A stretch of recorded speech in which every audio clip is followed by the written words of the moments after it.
Welcome back, everybody. This is Mr. Fatta, and in today's FattaCast, I'm going to show you how I can create a bullseye gradient that fades to transparency and select my colors to apply to my Flamepainter designs by using the gradient tool and the color picker in Sumopaint. To begin, I'll select File, Import to Layer from my computer.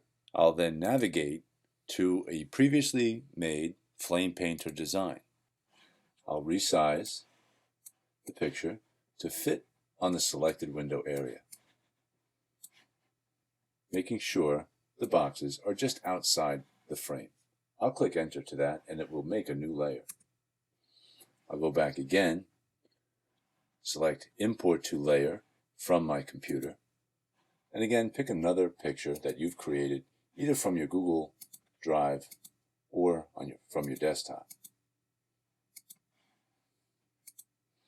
Again, I'm going to resize the image, dragging it back in, clicking the corners and dragging them so they fit out just on the outside of the picture. I'll hit Enter to that and it'll give me a new layer. For this, I'm going to delete this bottom layer that was the original layer to the opening of Sumopaint.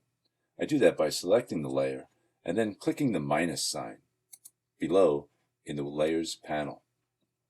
Now I'm going to create another layer, and I'll move this layer up to the top so it's above the other two layers. And here you can see the layer has a checkerboard, which indicates that there is no background to it. It'll be transparent. Now I get my gradient tool, and I select the bullseye gradient, which is the second one from the end.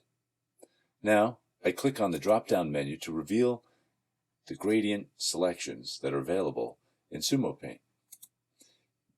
Many of them go from color to white. Some of them go from color to color. This one here goes from black to transparent, indicated by the checkerboard gray and white checkers. I'll now select over here to this swatch, this black swatch, which is creating the color for this left side of this gradient.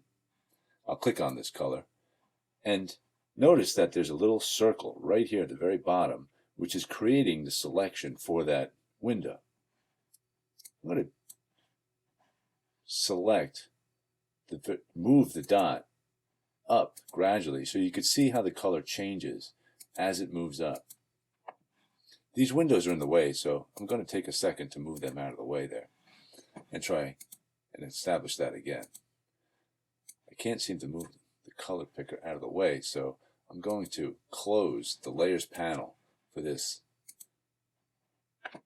selection.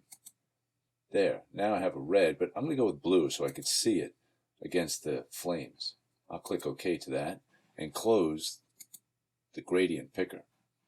Now I'll open my Layers panel so you can see that as I draw, they'll appear, I click and drag, and they'll appear in the layer. There's one. I'll click and drag another one to create two, and even overlap them, and maybe one more. That's three. I'm going to go back and get another set of colors. This time I'll choose a magenta. Again, I have to close my Layers panel because the color picker window can't be moved. I move the circle up to the top, which reveals the color in the new.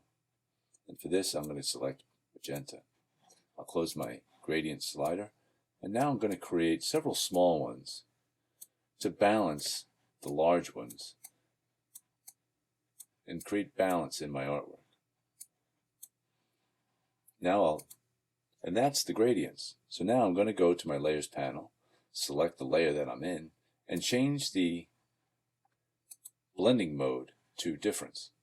You could select other blending modes as you wish, but I'm going to go to difference. Multiply also seems to have some interesting effects depending on the colors that are available in your original pictures.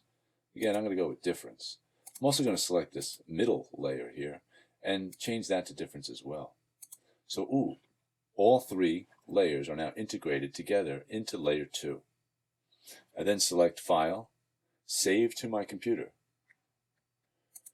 and title it Flamepainter _ layers underscore gradient. And this one is my 10th one. I'll select JPEG for that and click Save. There you have it, everybody. I can create a bullseye gradient that fades to transparency and select my colors to apply to my Flamepainter designs by using the gradient tool and the color picker in Sumopaint. Tune in next time